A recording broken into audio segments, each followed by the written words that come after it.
मेरे यूट्यूब से जितने भाई बहन देख रहे हैं उनको नमस्ते प्रणाम।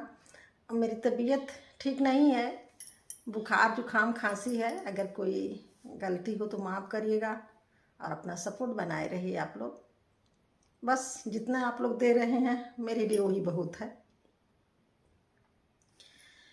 धीरे बाहे गंगा मधुर बाहे यमुना, धीरे बाहे गंगा मधुर बाहे यमुना, सरस्वती बाहेली झझकार, सरस्वती बाहेली झझकार।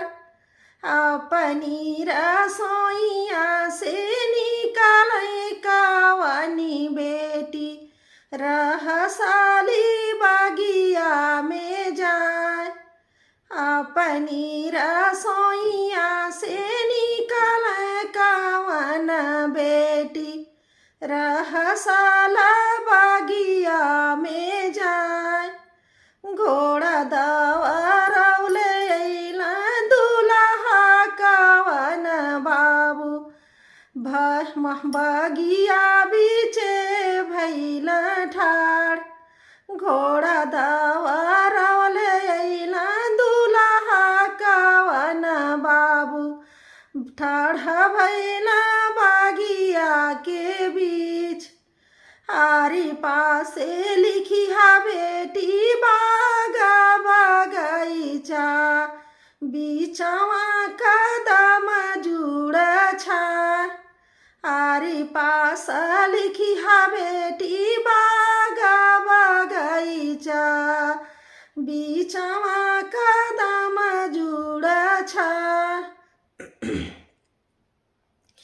तेही तरह से जिया लगावला कावन दुल्हा, पायते कावनी दुल्हिनी ठाड़। तेही तरह से जिया लगावला कावन दुल्हा, पायते कावन दुल्हिनी ठाड़। दूर हटा सासू जी का धियावा, जोड़ावा धूमिला होई जाए। दूर हटा सासू जी का धियावा, जोड़ावा